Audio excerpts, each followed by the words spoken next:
Hello नमस्कार, जय हिंद, वंदे मातरम। आप देख रहे हैं जियो न्यूज और हम आपके लिए लेकर आए हैं देश दुनिया की, आपके राज्य शहर की सिलेक्टेड काम की फटाफट बड़ी खबरें। लेकिन उससे पहले यदि आपने हमारे चैनल को सब्सक्राइब नहीं किया है तो चैनल को सब्सक्राइब करके बेल नोटिफिकेशन ऑन करें और इस वीडियो को ज्यादा से ज्यादा लाइक और शेयर करें। बड़ी खबरें देखने से पहले आपके लिए आज का सवाल, उगते सूर्य की भूमि किस देश को कहा जाता है? Option A Bharat, option B Japan, option C चीन और ऑप्शन डी नॉर्वे। इस सवाल का जवाब हमें कमेंट करें और आप किस राज्य और शहर की ज्यादा खबरें देखना चाहते हैं हमें कमेंट करके बताएं ताकि हम आपके राज्य शहर की ज्यादा खबरें दिखा सकें। चलिए अब देखते हैं आज की फटाफट बड़ी खबरें। डीके शिवकुमार कर्नाटक के 24वें सीएम होंगे। सिद्धारमैया ने नाम बढ़ाया, उनका बेटा भी मंत्री बनेगा। राज्य को 4 डिप्टी सीएम भी मिलेंगे। कर्नाटक में डिप्टी सीएम डीके शिवकुमार अब राज्य के 24वें मुख्यमंत्री बनेंगे। बेंगलुरु में कांग्रेस विधायक दल की बैठक में उन्हें विधायक दल का नेता चुना गया है। 28 मई को मुख्यमंत्री पद से इस्तीफा देने वाले सिद्धारमैया ने उनके नाम प्रस्ताव रखा और इसे सर्वसम्मति से पारित किया गया। कांग्रेस नेता चंद्रशेखर के मुताबिक शपथ ग्रहण 3 जून को लोक भवन के ग्लास हाउस में होगा। सूत्रों के मुताबिक सीएम के साथ साथ कैबिनेट भी बदलेगी और मौजूदा कैबिनेट से 10 मंत्री हटाए जा सकते हैं। इसमें सिद्धारमैया और मल्लिकार्जुन खड़गे के बेटे भी शामिल होंगे। 4 डिप्टी सीएम भी बनाए जा सकते हैं। शिवकुमार सीएम रोटेशनल फॉर्मूला के तहत मुख्यमंत्री बनाए गए हैं। सिद्धारमैया 20 मई 2023 से 28 मई 2026 तक मुख्यमंत्री रहे हैं और बैठक में कर्नाटक कांग्रेस इंचार्ज रणदीप सुरजेवाला, पार्टी के संगठन महासचिव केसी वेणुगोपाल भी मौजूद थे। दोनों को पर्यवेक्षक बनाया गया है। बिहार में खनन माफियाओं पर सख्ती की तैयारी। अगस्त से डिजिटल निगरानी सिस्टम लागू होने की उम्मीद।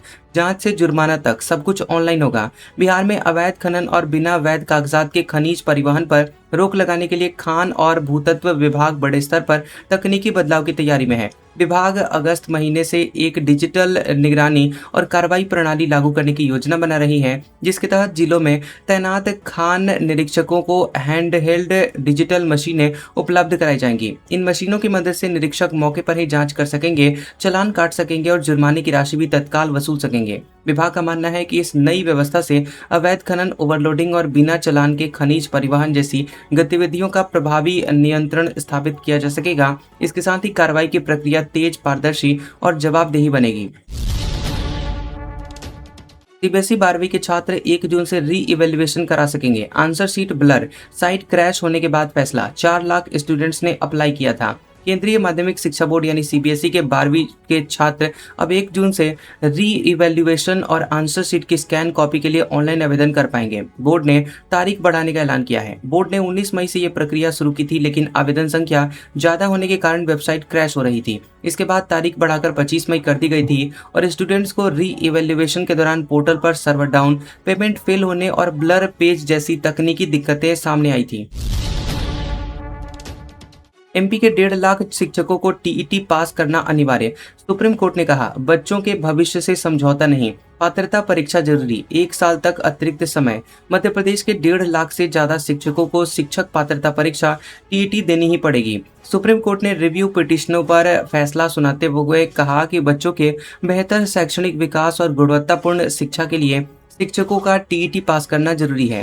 कोर्ट ने यह भी साफ किया है कि यह फैसला सिर्फ मध्य प्रदेश तक सीमित नहीं है, बल्कि देश भर के इन सर्विस शिक्षकों पर लागू होगा। जिन राज्यों में अब तक पुराने शिक्षकों को टीईटी से छूट मिली हुई थी, वहां भी अब आदेश प्रभावी माना जाएगा। बंगाल में अभिषेक बनर्जी से मारपीट, अंडे फेंके, शर्ट फाड़ी, चोर चोर के नारे लगाए, हेलमेट पहनाकर निकालना पड़ा। टीएमसी कार्यकर्ताओं से मिलने गए थे। पश्चिम बंगाल के सोनारपुर दक्षिण में टीएमसी सांसद अभिषेक बनर्जी से मारपीट हुई है और वे यहां पर चुनावी हिंसा के पीड़ित टीएमसी कार्यकर्ताओं से मिलने के लिए पहुंचे थे। आरोप है कि वहां पहुंचते ही भाजपा कार्यकर्ताओं ने उन्हें घेर लिया और नारेबाजी करते हुए उनके साथ मारपीट कर दी। लोगों ने उन पर पत्थर, जूते और अंडे फेंके और उनकी शर्ट फाड़ दी। अभिषेक को हेलमेट पहनाकर वहां से निकाला गया।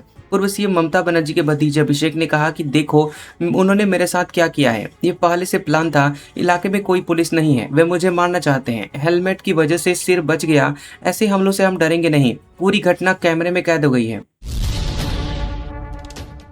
मुंबई में 15 दिन में दूसरी बार महंगी हुई सीएनजी। 2 रुपए की बढ़ोतरी के साथ ही दाम 86 रुपए हुए। ऑटो टैक्सी यूनियनों ने की किराए बढ़ाने की मांग। महानगर गैस लिमिटेड MGL ने मुंबई और आसपास के इलाकों में CNG 2 रुपये प्रति किलो महंगी कर दी है। इसके साथ ही घरेलू पाइप्ड नेचुरल गैस PNG के दाम भी 50 पैसे प्रति स्टैंडर्ड क्यूबिक मीटर SCM बढ़ा दिए गए हैं। नई दरें 29-30 मई की आधी रात से लागू हो गई हैं और यहाँ CNG की कीमत 84 रुपये प्रति किलो से बढ़ाकर 86 रुपये प्रति किलो हो गई है। वहीं घरेलू PNG की कीमत अब 52 रुपये प्रति SCM हो गई है। 15 दिनों में ईंधन के दामों में ये दूसरी बढ़ोतरी हुई है और इससे पहले 13-14 मई को भी गैस की कीमतों में 2 रुपये की बढ़ोतरी की गई थी।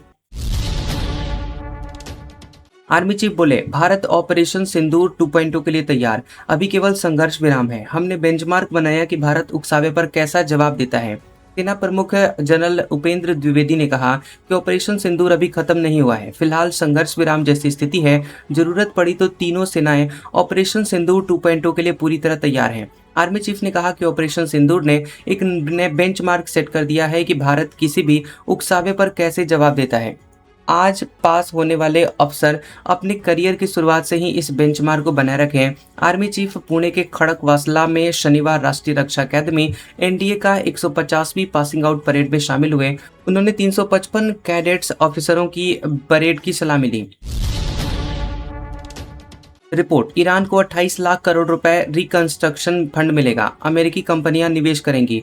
ट्रंप बोले, परमाणु कार्यक्रम पर सहमति ईरान ने खारिज किया। अमेरिका और ईरान के बीच प्रस्तावित 60 दिन के युद्ध विराम समझौते में ईरान को बड़ी आर्थिक मदद देने की बात सामने आई है। न्यूयॉर्क टाइम्स की रिपोर्ट के मुताबिक समझौता होने पर ईरान को 300 अरब डॉलर यानी करीब 28.5 लाख करोड़ रुपए का फंड दिया जा सकता है। इसके साथ ही अमेरिकी कंपनियों को ईरान में निवेश की अनुमति भी मिल सकती है और एक ईरानी अधिकारी ने इसे रिकंस्ट्रक्शन प्रोग्राम बताया। उनका कहना है कि अंतिम समझौते पर हस्ताक्षर होने के बाद ईरान को यह आर्थिक सहायता देने का वादा किया जाएगा। दूसरी ओर अमेरिकी राष्ट्रपति डोनाल्ड ट्रंप ने दावा किया है कि दोनों देश परमाणु कार्यक्रम को लेकर समझौते के करीब हैं और ट्रंप के मुताबिक ईरान परमाणु हथियार नहीं बनाएगा, उसके पास मौजूद संवर्धित एनरिच्ड यूरेनियम को खत्म कर दिया जाएगा।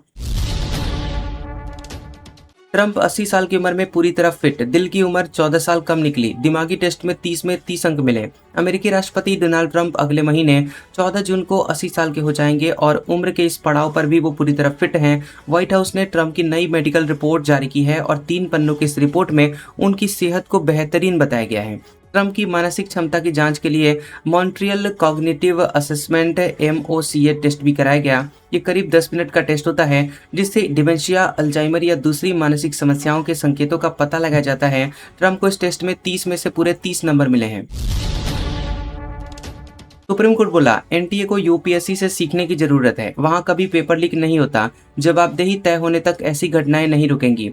सुप्रीम कोर्ट ने नीट UG पेपर लीक मामले पर कहा कि जवाबदेही तय होने तक ऐसी घटनाएं रुकने वाली नहीं है। कोर्ट में मौजूद नेशनल टेस्टिंग एजेंसी NTA से सवाल किया गया, UPSC तो आपसे बड़े पैमाने पर परीक्षा कराता है, वहां कभी पेपर लीक नहीं हुआ, NTA को उनसे सीखने की जरूरत है। सरकार की ओर से सॉलिसिटर जनरल तुषार मेहता ने बताया था कि प्रधानमंत्री नरेंद्र मोदी खुद नीट पेपर लीक की जांच पर नजर रख रहे हैं ताकि कोई चूक ना हो।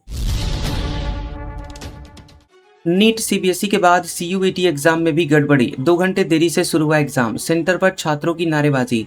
30 मई को तकनीकी गड़बड़ी की वजह से common university entrance test undergraduate यानी CUET UG की पहली शिफ्ट की परीक्षा 2 घंटे देरी से शुरू हुई। परीक्षा सुबह 9 बजे शुरू होनी थी, लेकिन ये बाद में दिन में 11 बजे से शुरू हो सकी। देश के कई परीक्षा केंद्रों पर सर्वर और सिस्टम में आई तकनीकी दिक्कतों की वजह से पेपर टाइम पर नहीं शुरू हो सका। कई छात्र घंटों इंतजार उन्हें करना पड़ा, जबकि कुछ केंद्रों पर छात्रों का दावा है कि 4 घंटे के इंतजार के बाद परीक्षा रद्द कर दी गई है। भारत दुनिया की 5वीं सबसे बड़ी digital economy, Germany, France, Japan और कनाडा से आगे, AI इंडेक्स में 4था स्थान। Indian Council for Research on International Economic Relations ने India's digital economy site 2026 report के मुताबिक भारत 5वीं सबसे अधिक डिजिटाइज्ड इकोनॉमी बन गया है। 2025 में ये 6ठे स्थान पर था। वहीं देश AI प्रदर्शन के मामले में चिप्स AI इंडेक्स में अमेरिका, चीन और सिंगापुर के बाद 4थे स्थान पर है। ये उछाल डिजिटल कनेक्टिविटी, फिनटेक विकास और नवाचार क्षमता में सुधार का परिणाम है। दुनिया की GDP के 96% को कवर करने वाले 71 देशों में की गई स्टडी से पता चलता है कि भारत डिजिटल प्रदर्शन में जर्मनी, फ्रांस, जापान और कनाडा समेत प्रमुख विकसित अर्थव्यवस्थाओं से आगे निकल रहा है। भारत ने डिजिटल माध्यमों से करीब 31 लाख करोड़ रुपए का ट्रेड किया और दुनिया के दूसरे सबसे बड़े AI टैलेंट का हब है। ओवैसी बोले, नमाज और अजान के मुद्दे जानबूझकर उठाए जाते हैं। लोगों को मोदी के भाषणों से नहीं, अजान से दिक्कत है। सभी धार्मिक जुलूसों पर भी रोक लगे। एआईएमआईएम प्रमुख असदुद्दीन ओवैसी ने हैदराबाद में ईद मिलाप कार्यक्रम में आरोप लगाया कि यहाँ नमाज और अजान से जुड़े हुए मुद्दे जानबूझकर मुसलमानों को निशाना बनाने के लिए उठाए जाते हैं। उन्होंने कहा कि सड़क पर नमाज रोज नहीं बल्कि केवल जुम्मे और ईद के अवसर पर पढ़ी जाती है। उत्तराखंड से दिल्ली तक होने वाली धार्मिक यात्राओं के दौरान सड़कें बंद रहती हैं और टेंट लगाए जाते हैं, लेकिन उस पर कोई सवाल नहीं उठाता। ओवैसी ने हिंदू त्योहारों के दौरान अंडे, मांस और चिकन की बिक्री पर लगने वाले प्रतिबंधों पर भी सवाल उठाए। उन्होंने ये भी कहा कि यदि किसी त्योहार के दौरान मांस की दुकानें बंद कराई जाती हैं, तो रमजान के 30 दिनों में शराब की दुकानें भी बंद की जानी चाहिए। Vinesh Phogat Asian games trials में हारी, बोली पूरे सिस्टम से लड़ी, वापसी करूंगी। बैन के बाद सुप्रीम कोर्ट ने ट्रायल की मंजूरी दी थी। Olympian wrestler Vinesh Phogat Asian games trials का सेमीफाइनल मैच हार गई हैं। 53 किलो कैटेगरी में लगातार 2 बाउट जीतने के बाद उन्हें जिंद की मीनाक्षी गोयत ने हरा दिया। विनेश अब एशियन गेम्स में हिस्सा नहीं ले पाएंगी। हार के बाद विनेश ने कहा कि मैं पूरे सिस्टम के खिलाफ लड़ रही थी, एक तरफ मैं थी और दूसरी तरफ सभी लोग थे, मैं फिर से वापसी करूंगी। Wrestling federation of India WFI ने एंटी डोपिंग नियमों का हवाला देते हुए फोगाट को 26 जून 2026 तक घरेलू प्रतियोगिताओं में भाग लेने पर बैन लगा दिया था। केरलम, कर्नाटक, तमिलनाडु में 19 जगहों पर एनआईए की छापेमारी। मलप्पुरम में अवैध विस्फोटक बरामदगी मामले में एक्शन। सप्लाई नेटवर्क और कनेक्शन खंगाले गए। राष्ट्रीय जांच एजेंसी एनआईए ने केरलम, कर्नाटक और तमिलनाडु में 19 जगहों पर एक साथ छापेमारी की है। यह कार्रवाई केरलम के मलप्पुरम जिले में अवैध विस्फोटक बरामदगी मामले की जांच के तहत की गई है। एजेंसी ने विस्फोटकों के सोर्स, सप्लाई चेन और इससे जुड़े हुए संभावित नेटवर्क का पता लगा रही है। अधिकारियों के मुताबिक ये मामला मलप्पुरम का है और 7 फरवरी 2026 को पुलिस ने चिम्माड यानी मलप्पुरम में प्याज से लदे एक ट्रक से 448 बक्सों में छिपाई गई 89,600 जिलेटिन की छड़ें और 10,500 डेटोनेटर बरामद किए थे। इस बरामदगी के बाद सुरक्षा एजेंसियों ने इसके संभावित दुरुपयोग और सुरक्षा जोखिमों को लेकर चिंता जताई थी। देश में घरेलू हिंसा दर 29.2% से घटकर 22.3% हुई। महिलाओं में मोटापा 7% बढ़ा। 96.5% घरों तक साफ पानी पहुंचा। National family health survey 2023-24 NFHS 6 की रिपोर्ट जारी हो चुकी है और रिपोर्ट के मुताबिक महिलाओं में मोटापा साल 2019-21 के मुकाबले 7% बढ़ गया। देश में घरेलू हिंसा की दर 29.2% से घटकर 22.3% पर आ गई। वहीं बाल विवाह का आंकड़ा 23.3% से घटकर 20.1% रह गया। कामकाजी महिलाएं 30.8% तक पहुंच गई हैं, जो कि पहले 25.4% थी। राजस्थान के 5 जिलों में रेतीला बवंडर, दिन में अंधेरा छाया। पाकिस्तान से उठे तूफान ने बदला मौसम। यूपी, बिहार में आंधी और बारिश से 48 लोगों की जानें गईं। राजस्थान के 5 जिलों श्रीगंगानगर, बीकानेर, चूरू, हनुमानगढ़ और सीकर में दोपहर रेतीला तूफान आया। इसके कारण करीब 200 वर्ग किलोमीटर के एरिया प्रभावित हुए हैं और हनुमानगढ़, श्रीगंगानगर के रेतीले तूफान की शुरुआत हुई है और इस दौरान 60 से 80 किलोमीटर प्रति घंटे की रफ्तार से आंधी चली। रेतीले तूफान के कारण दिन में ही अंधेरा छा गया। तूफान के कारण दिन में लोगों को वाहनों की हेडलाइट जलाकर चलनी पड़ी और इसके कई वीडियोस भी सामने आए। इनमें लोग भागकर घरों में जाते दिखे और घरों को बंद कर लिया। स्थानीय लोगों ने कहा कि ऐसा रेतीला तूफान पहले कभी नहीं देखा गया।